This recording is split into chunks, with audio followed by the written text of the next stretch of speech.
Yo, assalomu alaykum. Ishlaringiz yaxshimi? Men Javohir, shu My First People'ni egasiman. Nima uchun kanal My First People? Nima uchun? Chunki men oldin o'quvchim bo'lgan, Turkmanistonlik, o'zim bilan teng. Shu kanal, shu qiz bilan men nomimga qo'yilgan, ya'ni My First People. Mening birinchi o'quvchim. Kanal nomi tushundinglar menimcha. Shu kanalning nomi prям men shanba kuni 3 oylik English Transformation Challenge'ni o'ylab topdim. U challenge nima uchun menga yordam beradi? Chunki men bu challenge'da o'zimni o'rganishga majburlayman. Demak, hamma yoqib qo'yganman rekordinglarni. Ovozlar yozib olinyapti. Inshaalloh. Bu sizlar bilan nima qiladi bu? Bu menga qanday yordam beradi? Bu meni motivate qiladi o'qishga. Ya'ni men bu challenge'da birinchi oy speaking writing foundation quraman. Writing task 1, speaking challenge. Part 1 birinchi hafta, ikkinchi hafta part 2, uchinchi hafta part 3, to'rtinchi hafta full speaking test. To'g'risini aytsam, men task 1 umuman tushunmayman. Bugun sizlar bilan shu task 1 ni o'rganamiz. Ya'ni bugun darsimizda writing task 2. Bu ikkinchi oyga reading ham bor. Uchinchi oy listening va full IELTS mix. Demak, bugun nima qilamiz? Men aytganman bugungi rejani. Bugungi reja bu speaking part 1. Start, yangi metod, qanday gapirish va metodlarni men o'zimga tayyor qilib qo'yganman. Bitta metod. Keyingisi writing task 1. Basic start. Bugun faqat biz writingda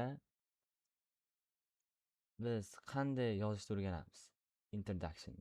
Okay? Shu bizni darsimiz. Ya'ni tushundinglar?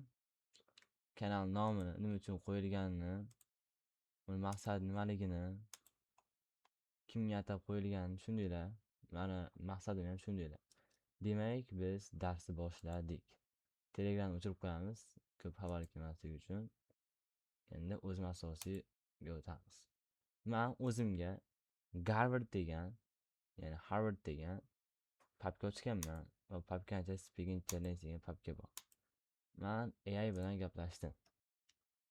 Prompt kirgizganman va 1 oylik speaking challenge tushuntirdim va menga birinchi kunni metodini berdi. Men bilasizlar, part 1ni hatto qanday gapirishni ham bilmayman. Ya'ni bilaman, prям nisi bo'ladi. Ba'zida uzun, ba'zida kalta bo'lib qoladi. Endi men bugun AI bilan ishlayman. Qanday mukammal javob berish. Birinchi kun part 1 birinchi metod. Answer, reason, example. Bu metod nomi ARIA deb nomlanar ekan. Ya'ni bu metod 3 qismdan iborat. Ya'ni A degani prям bu answer ekan. Javob ber. Savolga to'g'ridan-to'g'ri javob berish, menimcha. Mana savolga to'g'ridan-to'g'ri javob ber. Endi bu reason, bu конечно reason, sabab ayt. Nima uchun shunday deb o'ylashligini ayt. Misol uchun answerda aytishdi. Do you like pet? Uy hayvonlarni yoqtirasanmi dedi. Endi aytishingiz mumkin directda. Yes, I do. Ha, yoqtiraman. Endi sababi. Because they gives me a sense of satisfaction when I feed them. Shunday qilib sababni keltiramiz. An example, misol keltirish. Hayotingdan oddiy misol ber. Ya'ni bu example bu ya'ni men tushunishim bo'yicha o'zini hayotidan kelib chiqib bitta misol berish. Ya'ni biz metod tushundik. Part 1 birinchi metod answer, reason, example. Answerda biz savolga birinchi to'g'ridan-to'g'ri javob beramiz. Keyingisi reason, sabab aytamiz, nima uchun bunday ekanligini va example. Biz hayotiy misol keltiramiz. Answer, because, example. Ya'ni misol berishdi bizga. Misol. Do you like music? Do you like music? Musikani yoqtirasizmi? Ya'ni yes I do. Yes I do bu nima? Ha, yoqtiraman. Ya'ni bu davay ket. Answer. Answer shu. Answerga javob shu. Answerga javob bu yes I do bo'ladi. Yes I do. Shuni javobi. Tushundinglarmi? To'g'ridan to'g'ri javob shu mana. Answer bu birinchi answerga javob berish misolda mana yes I do ha yoqtiraman. Endi sabab, reason. Nima uchun yoqtiradi? Ya'ni aytish bo'yicha, chunki it helps me relax after studying. U menga o'qishdan keyin hordiq olishga yordam beradi. Dam olishga. Endi sababni aytdi. Sababi yordam berar ekan hordiq olishga. Keyingisi example. Hayotiy misol. Misol uchun, I usually listen to pop music in the evening.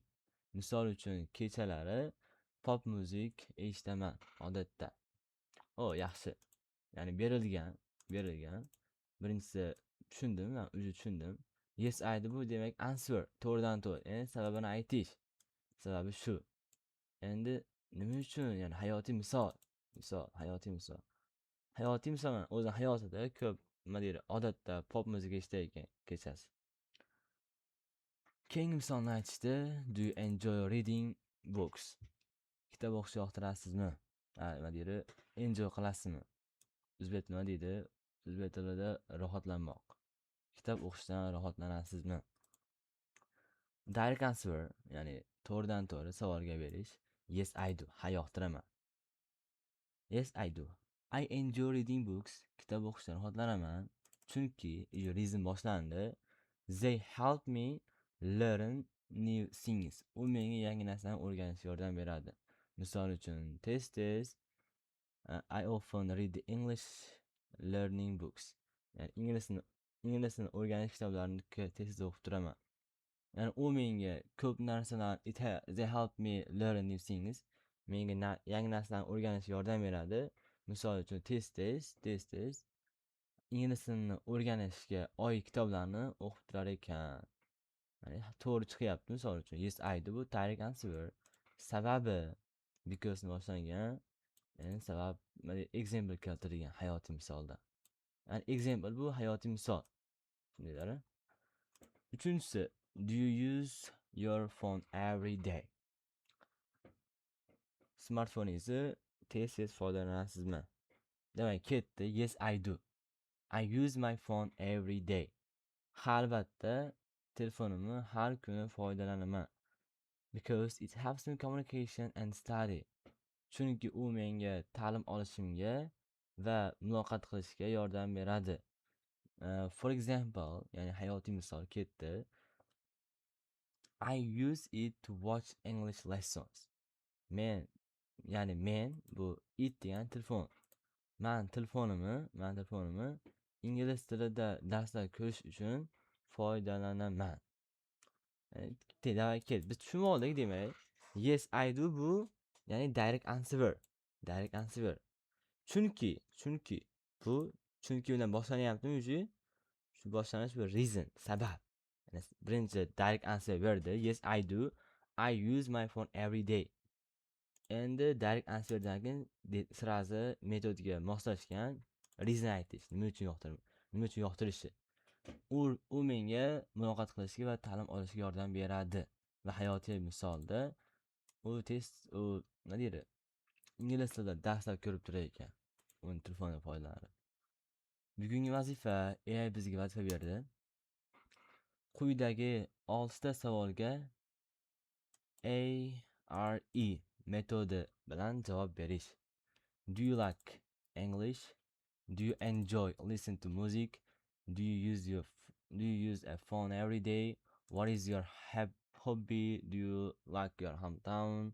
Do you prefer studying alone or with friends? To'g'risini aytaman. Speaking uncha yaxshi emas, lekin AI aytgan har bir narsani biz qilishimiz kerak. Chunki bu challenge mukammal bo'lmaydi. Aytib qo'yaman. Bu inson mukammal bo'lmaydi, mukammal bo'ladi shu challenge orqali. Okay? Eslab qol, faqat yes I do. Ya'ni faqat yes I do. Ya'ni bizga mention qilyapti. AI eslab qol deyapti. Yes I do, faqatgina yes I do dema deyapti. ya'ni yes I do dema. Ya'ni sabab keltir deyapti.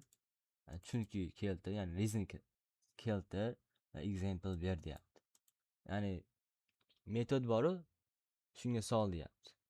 Endi oxirida aytibdi, shu metod bilan javoblaringni tabiiy va uzunroq bo'ladi. Bugun shu metodni mashq qil, ertaga esa boshqa metod o'rganamiz. Ya'ni bugun shu metodni prям mashq qilamiz hammamiz. Davay ketdi. Birinchi savolni ko'rdinglar, kanalga ham jo'natib qo'yamiz. Demak, hamma javob berish shart. Davay ketdi. Do you like English? Do you like English? Birinchi direct answer beramiz. Yoqtiramizmi? Ya'ni yoqtiramanmi? Yes, I do. I like English. Endi sabab. Because. Chunki, because it gives me more opportunities. U menga ko'p imkoniyatlar beradi. Endi sabab. For example. Hayotiy misol keltirish. For example, every day I practice English. Misol uchun, men har kuni ingliz tilida shug'ullanaman. Ya'ni bu ketdi, do you like English? Bunga men to'liq javob beraman hozir. Metodga solib. Yes, I do. I really like learning English because it gives me more opportunities and valuable perspectives. For example, every day I practice English to improve my English skills. Demak, bunga men javob berdim. Do you like Englishga? Keyingi savol. Do you enjoy listening to music? Musiqa tinglashdan rohatlanasizmi? Ya'ni buni ham birinchi solamiz metodga. Birinchi metod bu answer. Answer. Ya'ni answer degan aytishimiz mumkin. Yes, I do. I enjoy listening to music. Ha, albatta, musiqa tinglashni yoqtiraman. Endi bunga sabab keltiramiz. Reason. Because it helps me feel peaceful or the satisfaction. Yes. U menga qoniqishga yordam beradi. Ya'ni maza qilishga yordam beradi. Okay? Endi example. Ya'ni example aytishimiz mumkin. Ya'ni for example, I often listen to music while doing my homework. Misol uchun men tez musiqani vazifa qilayotgan paytimda eshitaman. Ya'ni buni metodga soldik, endi to'liq answer beramiz. Yes, I really like listening to music, and also I enjoy because it helps me to be calm. Therefore, whenever I listen to music, I just feel a sense of satisfaction. For example, I often listen to music while doing my homework. Okay, bu answer bo'ldi. Keyingisi, do you use a phone every day? Oh my gosh, that's the best question. O'zingizni telefoningizni har kuni foydalanasizmi? Nima deb atvet qaytarishingiz mumkin? Aytishimiz mumkin. Yes. Birinchisi solamiz metodga. Kamchiliklar bo'lsa uzr. Mukammal speaker emasman. Ya'ni harakat qilamiz mukammal bo'lishga. Do you use a phone every day? Birinchisi prям boshlandi. Direct answer. Yes, I do. I use my phone every day. Direct answer ketdi. Endi sabab. Endi o'ylaymiz. Nima uchun biz har kuni foydalanamiz telefonimizdan? Misol uchun men hayotimda bu telefonim menga yordam beradi, vazifa qilishga yordam berishi mumkin va muloqot qilishga. Endi because deb aytaman shuni. Because it helps me communication and study. Chunki bu menga muloqot qilishimga va ta'lim olishimga yordam beradi. Endi sabab, nima deydi? Example, hayotiy misol. For example, endi sabab, hayot misol keltiramiz. Misol uchun, hayotimda, for example, I use my phone for education. I often watch educational videos to improve my English skills. Demak, bu metod solindi. Endi full answer beramiz. Ketdi. Yes, I do. I use my phone every day because it helps me communication and study. For example, every day I practice English with my phone. I often use it for education. I watch educational videos to improve my speaking skills or the English skills. Demak, biz full answer berdik. Keyingisi, what is your hobby? Hobbies nima? Hobbies nima? Endi buni metodga solishimiz mumkin. Direct answer. Birinchidan, what is your hobby? My hobby is learning English. Mening hobbim bu learning English. Ya'ni birinchisi ketdi, answer ketdi, to'g'ridan to'g'ri. Endi sabab. Nima uchun bu hobbi? Nima uchun bu hobbini yoqtirasiz va sizning hobbingiz? Endi sababni aytishingiz mumkin. Because chunki ingliz tilini o'rganish menga qanday yordam beradi? Nima uchun sizning hobbingiz? Ya'ni direct answer ket. My hobby is learning English and sabab because it gives me more knowledge and opportunities. U menga ko'p bilimlar va imkoniyatlar beradi. Endi sabab. For example, hayotiy misol. For example, if I get a higher score in the IELTS exam, I can apply for a top universities. Ya'ni men example keltirdim. Agar men IELTS imtihonidan yuqori ball olsam, top topshira olmayman dedim universitetlarda. Ya'ni example ketdi. Endi full answer beramiz. Full answerni boshladik. Yes, my hobby is learning English because it gives me more knowledge and opportunities. For example, if I get a higher score in the IELTS exam, I can apply for almost every university. Ya'ni bunga answer berdik. Keyingi savol, 5-chi savol. Do you like your hometown? Do you like your hometown? O'zingizning hometowningizni yoqtirasizmi? Ya'ni hometown bu qishloq, o'zingizning mahallangiz, shu hometown. O'zbek tiliga shuni tarjima qilsa kerak. Men hozir russkiy maktabda o'qiyman. Davay ketdik. Do you like your hometown? Hometowningizni yoqtirasizmi? Endi to'g'ridan to'g'ri answer beramiz. Uni ham birinchi solamiz metodiga. Birinchi metod. Do you like your hometown? Direct answer. Yes, I do. I really like my hometown. Ha, albatta, men o'zimni hometownimni juda yaxshi ko'raman. Because it is beautiful and lively, especially in the evening.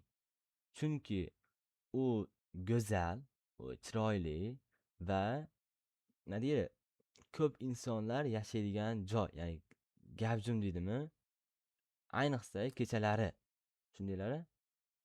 Endi for example keltiramiz, hayotiy misol. For example, my hometown is becoming fast developing town day by the day. Endi sabab aytdik. For example dedik, misol uchun, mening hometown kundan kunga rivojlanib ketyapti. Shundaylar? Xuddi shu hometown bo'lib ketyapti. Endi biz full answer beramiz. Full answer qanday bo'ladi? Ya'ni har birini bitta qilib qo'yamiz. Demak, ketdi. Yes, I do. I really like my hometown. Ya'ni shundaylar, hozir boshidan. Yes, I do. I really like my hometown because it is beautiful and also lively town, especially in the evening. For example, nowadays it is becoming fast developing town day by the day. Therefore, I really like my hometown. Ya'ni bunga ham javob berdik qo'ldan kelgancha. Grammatik xatolarga ham uchradik, lekin kechirib qo'yasizlar. Biz buni hali to'g'rilaymiz. Do you prefer? Keyingi savol, 6-savol. Do you prefer studying alone or with friends? Juda yaxshi savol, juda yaxshi savol. 6 savolning ichida eng yaxshi savol shu. Chunki ma'noli. Ya'ni o'zingiz yolg'iz o'qishni yaxshi ko'rasizmi? Ta'lim olishni yoki do'stlar bilanmi? Qaysi birini afzal ko'rasiz? Ya'ni direct answer qanday bo'ladi? Bunga qiziq bo'lishi mumkin. Endi aytasiz direct answerga I prefer, men afzal ko'raman. Ya'ni direct answer beramiz уже. I prefer studying alone. Men yolg'iz o'qishni yaxshi ko'raman, afzal ko'raman. Chunki reason keltiramiz. Because it helps me learn better than studying with friends. Ya'ni biz sabab keltirdik. Chunki yolg'iz o'qishlik menga do'stlar bilan o'qishlikdan ko'ra yaxshiroq ta'lim olishga yordam beradi. Endi misol uchun, for example, ya'ni ko'proq bilsanglar, misol, hayotiy misol reason bilan bog'lanib keladi. Misol uchun reasonni aytdim, menga yaxshiroq ta'lim olishga yordam beradi deb. Endi sababini aytaman, sababini. For example qilib turib, misol keltiraman, hayotiy misol. Shu because ga bog'langan bo'lishi kerak. Because when I study alone, chunki qachonki men yolg'iz o'qiganimda, I can understand everything. Men hamma narsani tushunaman and finish my homework quickly. Va men vazifalarimni tezda tugataman. Ya'ni men o'zi example berdim, ya'ni aytdimki, chunki misol uchun qachonki men yolg'iz o'qiganimda hamma narsani tushunaman va tezda uy vazifalarimni tugataman. Tushundinglarmi? Ya'ni full answer beramiz, tushunib olasizlar. Ya'ni do you prefer studying alone or with friends? Honestly, I prefer studying alone because it helps me learn better than studying with friends. For example, when I study alone, I can understand everything and finish them quickly. Tushundinglarmi? Direct answer berildi. Reason berildi, for example berildi. Natijada full answer qo'lga kiritildi. Ya'ni bugungi dars tugadi уже. Ya'ni speaking dars tugadi. Writing darsiga o'tamiz. Eslab qolish, faqat yes I do. Bizlar har bir savolga javob berdik. Sizlar ham javob beringlar deb umid qilaman. Va endi men bu xatolarimni qanday to'g'rilayman? Men bu xatolarimni xudo xolasa recording qilib va AI bilan ishlaymiz. Buni ham men video qilaman, xudo xolasa kanalimga jo'natamiz. Shu speaking darsimiz tugadi. Ya'ni bugungi speaking darsimizning metodi bu answer javob berish, to'g'ridan to'g'ri javob berish, reason sabab keltirish va hayotiy misol. Tushundinglar? O'z handicap'imni ARE, ya'ni ARE. Answer javob berish, reason sabab aytish, example misol keltirish. Endi sizlar bilan biz writing darsiga o'tamiz. Writing o'rganamiz. Writing. AI juda kuchli, bilasizlar. AI. Writing challenge. Men bunga ham prompt kirgizib qo'yganman allaqachon. Prompt. Men birinchi line graph. Biza уже line graphni boshlaymiz. Line graph o'rganmoqchiman. Noldan introduction yozishni o'rgat deb prompt kirgizdim. Biza hozir nima qilamiz? Writing task 1 line graphni noldan o'rganamiz. Men ham to'g'risi umuman вообще bilmayman, lekin harakat qilamiz. Birinchi dars introduction yozishni o'rganamiz. Ya'ni aytishcha boshqa qismlarga o'tmaymiz, deyapti. Introduction nima? Introduction bu savolni boshqa so'zlar bilan qayta yozish. Paraphrase. Ha, tushundim. Demak, introduction bu kirish. Ya'ni kirish qismi bu savolni boshqa so'zlar bilan almashtirib yozish. Ya'ni paraphrase qilib yozish kerak. Odatda bitta gap bo'ladi. Ya'ni introduction bu ko'p bo'lmaydi ekan, taskvonda, ya'ni bitta gapdan iborat bo'lar ekan. Ikkinchisi ham line graph introduction formulasi. Ya'ni the line graph, ya'ni line graph, undan keyin verb va nima haqida ekanligi va vaqti. Oddiy formula: the line graph shows the changes in from to. Bu line graph ko'rsatadi o'zgarishni shu vaqt qo'yish kerak. Shows o'rniga ishlatiladigan so'zlar. Shows degani ko'rsatmoq degani, ko'rsatadi. Ya'ni illustrates, shows, ya'ni keyingisi presence, shows, depicts. Shuni o'qilamiz, depicts. Ko'ramiz hozir depicts. Qanday o'qiladi? Ya'ni xato qilib bo'lmaydi ingliz tilida. Shuni ketish kerak. Ya'ni biz qanday o'qishni o'rganamiz. Depicts tasvirlaydi. Ya'ni o'qilishi buni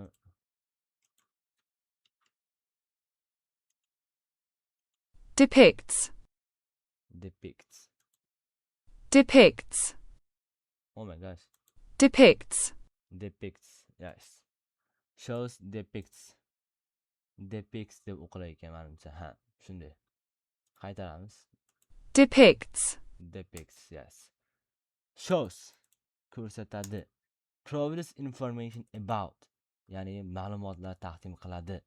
Haqida, biror nima haqida. Ya'ni AI aytish bo'yicha IELTS uchun eng xavfsiz yo'l bu illustratsiya ekan. Ya'ni bundan eng shu to'ralasidan 4 ta sinonimdan eng yaxshisi bu illustratsiya ekan. Ham xavfsiz ekan. Misol bergan AI savol: the line graph shows the number of the students studying abroad in the Uzbekistan from 2010 and 2020. Yes, tushundik. Bu line graph ko'rsatadiki, ya'ni talabalarning sonini, O'zbekistonda chet elda o'qiydigan talabalarning sonini ko'rsatar ekan. Ya'ni 2010-yildan 2020-yilgacha. Eng oson yo'li shu ekan. Eng oson yo'li band 5 yoki 6, IELTS bandda, ya'ni baholash tizimi shunday bo'lar ekan. Ya'ni the line graph illustrates the number of the students studying abroad in Uzbekistan from 2010 and 2020. Ya'ni bizda illustratsiya ishlasak faqat band 5 yoki band 6 bo'lar ekan taskon hissasi bo'yicha. Endi ikkinchi usul bor ekan. Bu paraphrase bilan ishlatish. Ya'ni bizda paraphrase bilan ishlatish bu bizga 6.5 va 5 ga yordam berar ekan. Ya'ni shows, illustrates. Showsni paraphrase qilsangiz illustrates. Number ishlatganimiz number figures for, yes. Soni, yes. Studying abroad, chet elda o'qish. Pursuing education overseas. Ya'ni pursuing education overseas degani chet elda ta'limini davom ettirish. Karyerasini davom ettirish deymiz-ku, xuddi shu. Endi vaqt aytishda vaqti ham bor ekan. From 2010 to 2020 ni o'rniga biz shuni aytishimiz mumkin ekan. Between 2010 and 2020. Ya'ni 2010 va 2020 o'rtasidagi. Ya'ni xuddi shu paraphrase, to'g'ri. Natijada the line graph illustrates the figures for the students pursuing education overseas in Uzbekistan between 2010 and 2020. Shu band 6 yoki 5 bo'lar ekan. Ya'ni paraphrase qilindi. The line graph bu line graph o'zgarmaydi. Illustrates showsni o'zgardi. Ya'ni ko'rsatadi. The figures for, ya'ni sonini, nimani sonini? Talabalarni, O'zbekistondan chet elda o'qiydigan talabalarning sonini ko'rsatadi. 2010-yildan 2020-yilgacha. Ya'ni bu line graph, 2010-yildan 2020-yilgacha O'zbekistonda chet elda o'qiydigan talabalarning sonini ko'rsatadi. Yaxshi, paraphrase yaxshi qilingan. Ya'ni men tushundimki hozir, ya'ni qancha paraphrase qilsa introductionni shuncha oshib boradi. Ya'ni birinchi ko'radiyu, masalan uchun mana 6,5 qo'ydi. Oddiy yozib qo'yishga ko'chirib, illustrator qo'shsangiz, bitta qo'shdik, biroz 6,5 bo'lib qoldi. Ya'ni bunda esa ko'p paraphrase qildik va o'zgardi bir-biriga. Tushundinglar-a? Introduction yozish bosqichlari. Ya'ni birinchi qadam uji biz yozishga bugun menimcha yozamiz, menimcha oxirida. Oxirida o'zi aytadi. Birinchi qadam grafik turini yozish. Ya'ni qanaqa grafik bo'lishi mumkin? Pie chart bo'lishi mumkin, bar chart. Lekin biz shuni yozishimiz kerak ekan. Misol uchun the line graph. Bizaniki line graph, line graph. Ikkinchi qadam bu verb yozish, ya'ni fe'l yozish. Nima qiladi? Illustrate, ko'rsatadi. Uchinchi qadam bu nima haqida ekanligini yoz. The number of sonini. To'rtinchi qadam vaqt yoz. O'rtasida 2010 va 2020-yilning o'rtasida. Yakuniy formula bu, ya'ni yakuniy formula the line graph illustrates the number of between shu bu yozmabdi soni. Hozir mashq qilamiz, ya'ni formulani biz ko'rdik, formulaga qarab yozishga harakat qilamiz. Savol. The line graph shows the number of tourists visiting London from 2005 and 2015. Faqat introduction yozib ko'r.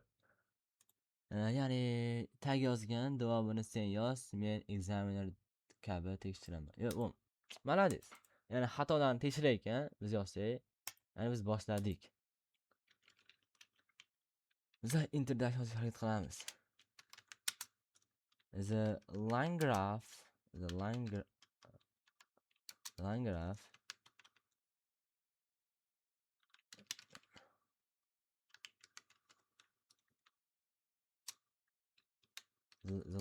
illustrators, ya'ni bu line graph ko'rsatadiki deyapti. Ya'ni bu shuni biz paraphrase qilishimiz kerak. Ya'ni the number of the paraphrase nimasi? Esimizda qoldimi? Men esimda qolgani the figure of midi? Menimcha the figure 4 edi menimcha. The figure 4. Ya'ni agar xato qilgan bo'lsak, qo'rqmaymiz, ya'ni qaramaymiz, prosta yozamiz. Chunki bizga o'zimizga foyda, ya'ni u xatoyimizga aytib beradi, xatoni tushunamiz. Okay? Ya'ni kimlarni soni ko'rsatadi? Turistlarni, turist tajma nima deydi? Sinonim yo'q shekilli. Yozamiz. Turist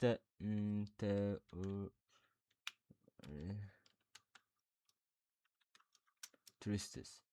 Endi turist ko'rsatadi. Endi keyingi sinonim bu Londonga tashrif buyurgan. Biz endi uni paraphrase qilamiz. Turistlar kimki tashrif buyurgan, visited. Men buni o'zim paraphrase qildim. O'zim visited London. Xato bo'lsa aytib beradi. Davay, endi between, ya'ni biz from noniga endi between ishlatamiz. Between shu bilan 5 toptiring. 2005-yildan 2005 va 2015. Demak biz yozib oldik. Endi yuborishga harakat qilamiz. Yuboramiz. Davay. Ya'ni zo'r jigar. Jigar. Xullas, AI bu meni jigarim. Jigar deb nomlaganmiz AIni boshida. Shuning uchun jigar deb muloqot qiladi. Zo'r jigar, bu introduction deyali to'g'ri. Sening javobing. The line graph illustrates the figure for the tourists who visited London between 2005 and 2015. Ya'ni baholash tizimida hozirgi aytgan paraphrasemiz shu paraphrase 6 va 6,5.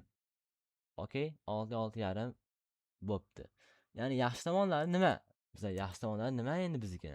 Ya'ni Illustrator ishlatganmiz. Ya'ni bizlar o'zimizni introductionimizda Illustrator ishlatdik. Endi keyingisi Bitme ishlatibmiz, Bitme to'g'ri ishlatibmiz. Malades deyapti ChatGPT. O yaxshi. Endi grammatik xato yo'q. Oh my gosh. Grammatik xato yo'q. Grammatik xato yo'q. O yaxshi. Endi yaxshilash kerak bo'lgan joy. Uji bizga maslahat berish boshladi, feedback beryapti endi. Endi uni yaxshilash kerak deyapti. The figure for tourists biroz tabiiy emas. Ya'ni AI o'zi bergan narsani endi tabiiy demayapti. Bizga misol uchun ko'ryapsizlar, boshida AI bizga aytgan. Qaniydan misol uchun shuni ishlatsa bo'ladi degan. Endi o'zi aytayapti, endi buni ishlatma deyapti. Endi bu tabiiy chiqmayapti deyapti. iOS'da odatda quyidagilar ishlatiladi.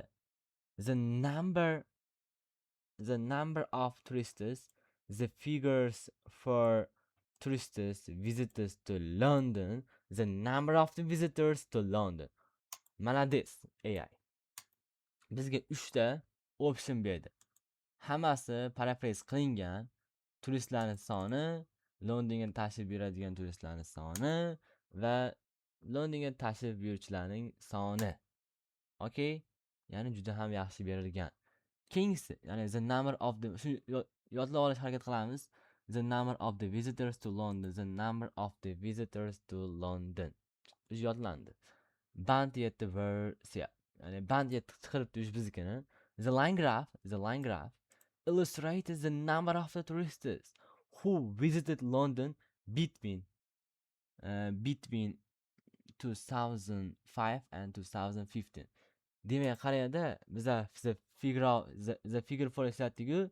Agar shuni o'rniga biz qaraylar, the number of ishlatganimizga o'zgartirmasdan ishlatganimizda biza band 7 bo'lardi ekan. Tushundinglarmi? Ya'ni men shuni tushundimki, bugungi darsda introductionda high vocabulary ketmaydi ekan. Yuqori vocabulary. Navrot tabiiy chiqish kerak ekan. Chunki mana men ishlatganimiz the figure for deb, ya'ni bu so'z bu so'z o'rniga tabiiyroq levelda past bo'lsa ham the number of tabiiy chiqsa navrot 7 version chiqar ekan. Keyingisi deyapti. Keyingisi the line graph illustrates the figures for tourists visitors to London from 2005 or 2015. The figures for nima? Men ham shunaqa the figure for yozganman, lekin sev qo'shmaganman. Chunki the figure for degani o'zi bir xil, prosta bu yaxshiroq degan taklif beryapti AI. Muhim qoida, agar savolda number bo'lsa deyapti, the number of yes degan javob bergan. Ya'ni percentage bo'lsa deyapti, the proportion of yoki the percentage of yoki agar miqdor bo'lsa, amount bo'lsa, the amount of. Sening xatoing the figure for tourists. The figure for tourists. To'g'risi, ya'ni men sev qo'shmaganim va shu men eng katta xatoim bo'ldi. Lekin bunda grammatik xato yo'q ekan. To'g'risi the number of the tourists. Jigar, introductionni yaxshi tushunyapsan. Endi keyingi bosqichda men senga overview qanday yoziladi, lekin muhim qismi band 7 sirini o'rgataman. Yo'q, bizga overview kerak emas hozir. Biz introduction o'rganamiz. Menga endi boshqa so'rayman. Endi menga boshqa introduction mavzu ber va men yozaman boshqatdan. Men boshqatdan yozish uchun va unga berdim, prompt berdim. Endi biz yaxshilaymiz. Mashq qil deyapti, ya'ni. Mashq.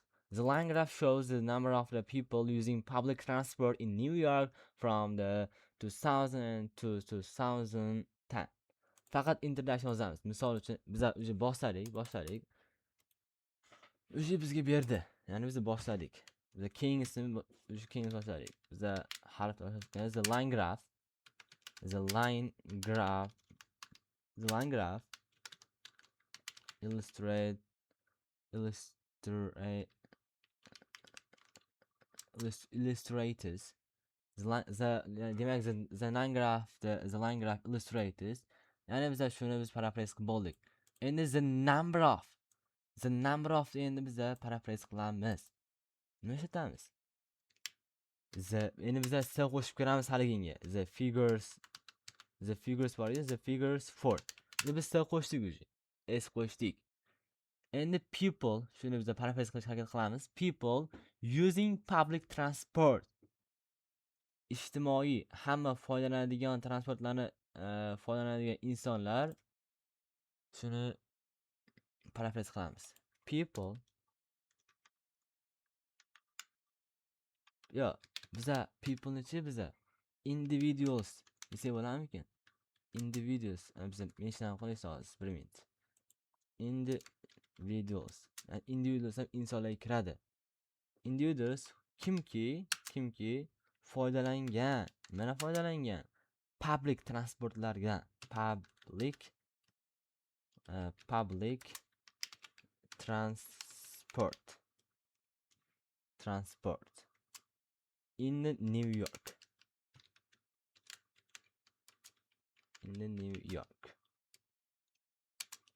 Endi biz buni paraphrase qilib oldik. Endi buni paraphrase qilamiz. Biz nima qilamiz? Esda qolgan between o'rtasida between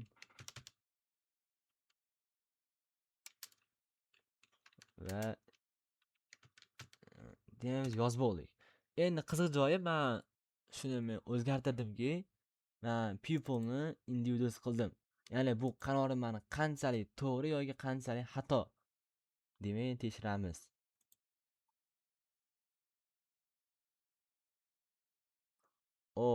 Jigar, juda yaxshi. Motivatsiya. Sening introductioning yozish qobiliyating yaxshilanmoqda. Sening javobing the line graph illustrates the figures for the individuals who use the public transport in New York between 2000 and 2010. Baholaysizmi? Biz yarim ballga o'sdik, inshaalloh 7 ga chiqyapmiz. Yaxshi tomonlari illustrate eslatgansan. Individuals yaxshi sinonim. Between, oh my gosh. Keyin kichik xatolar.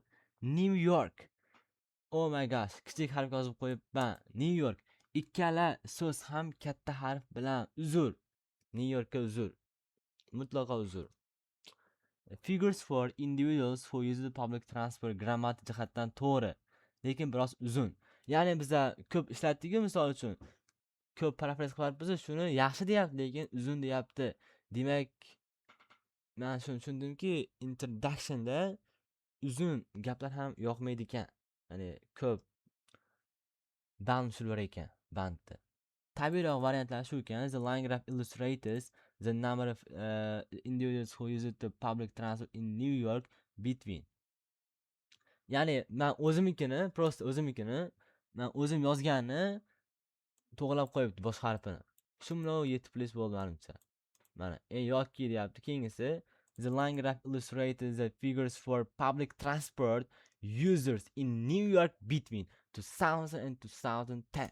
Ya'ni bu line graph ko'rsatadiki, ya'ni transportlardan foydalanadigan, ijtimoiy foydalanuvchilarning New Yorkdagi 2000-yildan va 2010-yil. Ya'ni oh my gosh. Ko'rdinglar, users, ya'ni foydalanuvchini o'rniga, people o'rniga biz individuals va users degan so'z ishlatish mumkin ekan. Okay? Shuni ishlatish ma'qul ekan. And the line graph shows endi biroz qiyinroq mashq. Bizga endi mashq qilmaydi. Showsni o'zgartir. Ya'ni showsni o'zgartir deyapti. Percentage in sinonim bilan yozishga harakat qil. Va deyapti, buni ham 1995 da va 2015-dan between va shaklda yoz. Ya'ni biz endi boshqa yozamiz menimcha. Ketdik. Yozamiz. Capital letter the line graph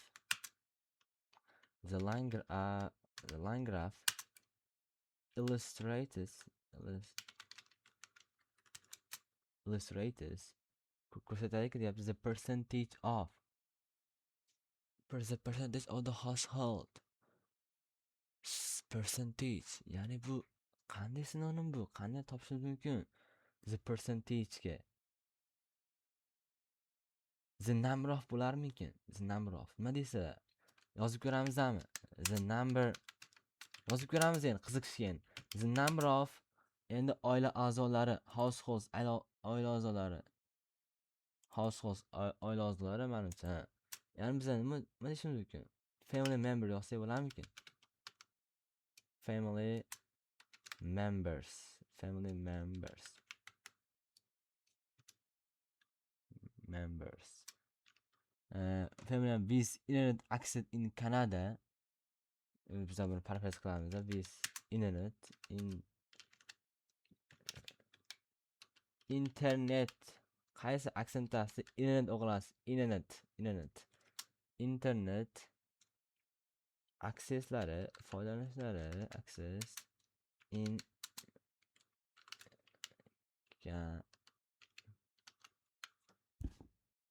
Canada from oh my gosh. Biz endi buni paraphrase qilish harakat qildik. Endi shuni paraphrase qilamiz. Nima qilamizda? Between deb qo'yamiz. Between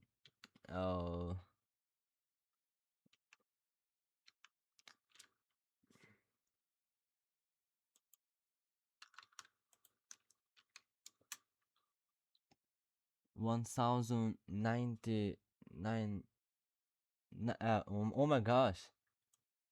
1995 va and yozamiz va 2015 okey, biz yozib oldik. Endi qiziq savol. Bizda hozirgi foydalangan paraphrasemiz qanchalik to'g'ri? Buni bilib olish faqat bitta yo'li, bu prosta bosish va yuborish. Zigar yaxshi harakat, lekin bu safar oh my gosh, bu safar muhim xato qilding. Men o'zimni faxrlanaman, chunki xato qildim. Xato qilish bu prosta zo'r. Aytadi, every mistake leads to a bright future. Keling, examiner kabi o'rganamiz. Savol: the oh my gosh, the line graph shows the percentage of households with internet access in Canada from 1995 to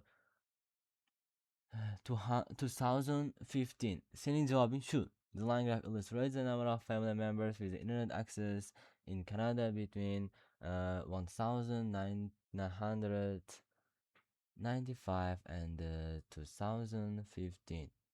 Percentage xatolar, percentage va number. Savolda percentage bor edi. Sen number deb yozgansan. Oh my gosh. Percentage proportion. Ya'ni bu number degani soni degan ekan. U umuman to'g'ri kelmaydi ekan. Ikkalasi bir xil emas ekan. Men tushundim o'zi. Umuman biz proportion ishlasak bo'lar ekan. Tushundinglar-a? Biz proportion ishlasak bo'lar ekan percentage o'rniga. Biz the number of ishlatganimiz eng katta xato bo'ldi. Anglab yetdim. Eng katta xato bo'ldi. Keyingisi household. Oila a'zolari, family members. Household uy xo'jaliklari. Oh my gosh. Eng katta xatoim bu. Men shu voqeat bilmaganim. Men oila a'zosini o'ylabman householdsda. Lekin uy xo'jaliklari ekan. Oilalar. Family members, oila a'zolari ma'no o'zgarib ketdi. Ya'ni ma'no o'zgarib ketdi. To'g'ri javoblar band 6,5 shunday javob berish kerak ekan. The line graph illustrates the percentage of the household with internet access in Canada between 1995 and 2015. Ke 7 band shunday yozilar ekan. The line graph illustrates the proportion of the households that had access to the internet in the Canada between 1995 and 2015. Band 7 bor ekan. The line graph presents information about the proportion of the Canadian households with internet access from the 1995 to 2015. Oh my gosh, ko'ryapsizlar, qaranglar. Birinchisida qarasanglar paraphrase uncha yo'q. Ikkinchisida paraphrase qo'shildi va ko'tarildi. Uchinchisida bomba paraphrase bo'ldi va 7,5 chiqdi.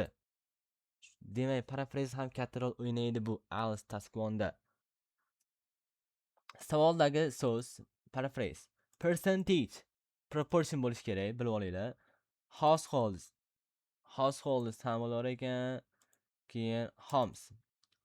Internet accent bu access to internet. Shundan paraphrase qilsa bo'lar ekan. From to between. Endi yozib ko'rish deyapti. Yozib ko'r deyapti uji. Bizga uji yozib ko'rishni ham beryapti yana boshqa. The line graph shows the amount of water consumed by resistance yani aholi in Australia from 2000 to 2020. Ya'ni bu line graph ko'rsatadiki deyapti, suvning miqdorini, qaysi suv miqdorini? Ya'ni Avstraliyadagi aholi foydalanadigan suv miqdorini 2000 va 2020-yilgacha biz internet yozamiz. Biz katta harf boshlamasa bar ayriydi. The line graph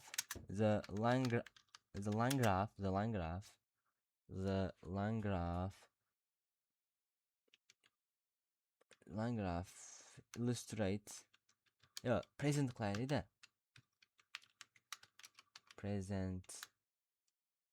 Present ya'ni savolda yoz, ya'ni the amount of the water, ya'ni miqdori. Biz qanday yozamiz endi? The amount of miqdori. Biz shuni yozib qo'yamiz. The amount, chunki bizga uni bermadi paraphrasini. The amount of the water consumed by resistance. The amount of water, ya'ni the amount of water. Suv miqdorini consumed iste'mol qilinadigan by resistance in Australia from the okay. Biz endi paraphrase aytamiz bu yerda. Ya'ni biza amount of water qaysi kelsa bo'lamizki suvga? Qaysi kelyapti? Which qaysi kelyapti? Aholilar, residentlar in Australiyadagi biza shuni paraphrase qilib yozib qo'yamiz, qarab turinglar. Ya'ni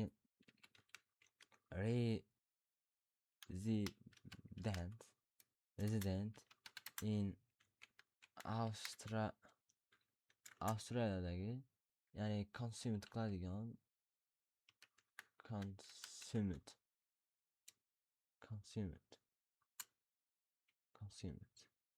Endi biza buni paraphrase qildik.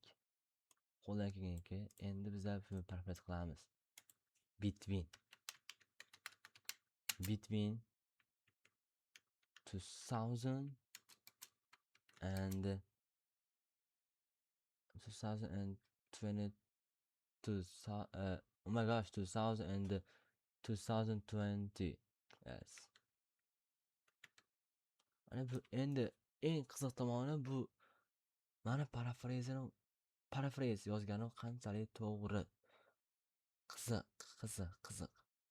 Hamma tayyormi? Davay ketdik. Jigar bu safar juda yaxshilandi. Oh my gosh. 7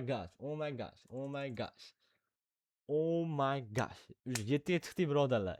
7 ga chiqdik. Malades. 7 ga chiqdik. Ya'ni biz boshida bilsanglar 5 chiqqan edi. 5 ratingimiz, taskvanimiz. Biz bugunning o'zida men 7 ga ko'tarildim.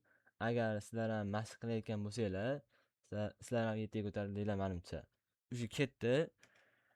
Bu safar juda yaxshi deyapti Jigar. Oh my gosh, Jigar deganiga bormanda bor. Sening javobing the line graph presents the amount of the water which residents in the Australia consumed between 2000 and 2020. Baholash band 7. Malades. Baholash band 7. Kuchli tomonlar nima taqdim etadi? Ishlatgansan miqdori residents in Australia. Malades, to'g'ri. Between. Malades. Kichik yaxshilash. Xato emas, yaxshilash. Qaysi resident consumed by resident deganimizda ham yaxshilab bo'ladi ekan. IELTSda bu ixchamroq va tabiiyroq hisoblanadi. Sening varianting the line graph the present amount of the water which residents in Australia consumed between 2000 and 2020. Mana variantim sal yaxshiroq ekan. Bu the line graph presents the amount of water consumed by residents in Australia between 2000 and 2020. Agar men qaranglar. Ya'ni bugungi darsda shuni aytayapti-ki AI. Men parafrez qildim-u, parafrez. Aytyapti, bu ham yaxshi deyapti, уже молодец deyapti, 7 deyapti, молодец. Lekin bitta yomon tomoni deyapti, gap uzun deyapti. Ya'ni introductionda uzun kerak emas, uzun qilish kerak emas ekan. O'zini oddiy o'zini yozib qo'yganman, o'sha 7,5 ga chiqasigan, bir xil bo'lasiz ekan, почти. Biz yaxshiroq variant deyapti, tabiiy varianti. Ya'ni tabiiylikka yaxshiroq qaraydi ekan. Muhim qoidalar: the amount of water consumed by residents. Agar savolda shunday bo'lsa, the number of students studying abroad. Shunday javob berishga, the percentage of the household. Ya'ni bizda shuncha yozganimizda dars qo'yadi bizga. Bo'lsa noun past participle by structure ko'proq ishlat. People who use public transport. Uni nega deyapti? U to'g'ri deyapti, buni eshitsa yaxshiroq. Public transport used by people. Ya'ni buni nega deyapti? Buni ishlat yaxshiroq deyapti. And the water which residents consume, bu yaxshiroq variant deyapti pastida. Hozirgacha o'rganganlarimiz shows, illustrates, presence, number figures for, percentage, proportion, amount, people, individuals, residents, from to, between, and. Demay, qaranglar jigarlar, uji biza cho'qqisidamiz. Tushundinglar? Biza uji cho'qqisidamiz. 3 marta yozdik, biza 3 marta yozdik. Yana bizga beryapti, keyingi mashq deyapti. Band 7 darajaga deyapti. The line graph shows percentage for employees working from home in UK. Yoz deyapti. Biz endi nima qilamiz biza? Biza 3 ta yozdik, 3 ta yetar endi bizga. 3 yetar. Biza endi unchimiz. Keyin dars qoldiramiz-da biza. U yaxshi odat emas, lekin men boshqa taklifim bor. Qaranglar. Men endi aytaman. Jigar, san menga endi shuncha qilgan xatolarimni endi men o'zim xatolarimni to'g'rilashim kerak-ku. Yana shu prompt kirgizyapman. Shuncha qilgan xatolarimni sababini ayt, sababini ayt va yechim ber. Taklif ham ber. Men o'sha ketdim mana. O'sha menga cho'tki qilib berdi. Jigar, bu juda yaxshi savol. Chunki xatolarni bilish tezroq o'sish. Молодец. Men hozirgacha yozgan introductionlaringni examiner kabi tahlil qilsam, men o'sha hamma qilgan xatolarimni korоче chiqarib berishdi mana. Nima uchun hatto households, family members to'g'ri kelmaydi deyapti. Percentage umuman to'g'ri kelmaydi deyapti. Men o'sha hamma qilgan xatolarim shu yerda bor. Ko'ryapsizlar birodarlar, bugungi qilgan xatolarimiz hammasi bor. Men buni nima qilaman? Buni men shunchaki olaman. Biz uni PDF qilamiz, PDF. PDFimiz funi chiqdimi? Короче, funi chiqqan bo'lsa, nima qilamiz? Biza boshqa yo'l. Shu yerdan ketamiz PDFni. Agar shunday xato chiqsa, keyin safar urinib ko'ramiz. Demak, to'g'rilandi o'sha. Yani xatolarimiz shu yerda. Biz qilgan xatolarimiz ana. Endi o'zimiz tahlil qilamiz, tahlil. Ana 1 oylik plan. Men o'sha bitta papka ochaman. Sozdad. Ya'ni task 1 yozaylik. Task 1 mistake. Xatolar. Mistakes. Nima nomini qo'yamiz? Task 1 birinchi kun xatolar. Yuklan. Birodarlar, o'sha dars tugadi, birinchi kun tugadi. Biz endi nima o'rgandik? Men nima o'rgandim? Men o'sha partmonda qanday gapirish? Bitta metod o'rgandim, bitta metod. Juda foydali. Reason. Ya'ni area bor-u. Keyingisi bir to'g'ridan to'g'ri answer bor, direct answer. Area metodi bor.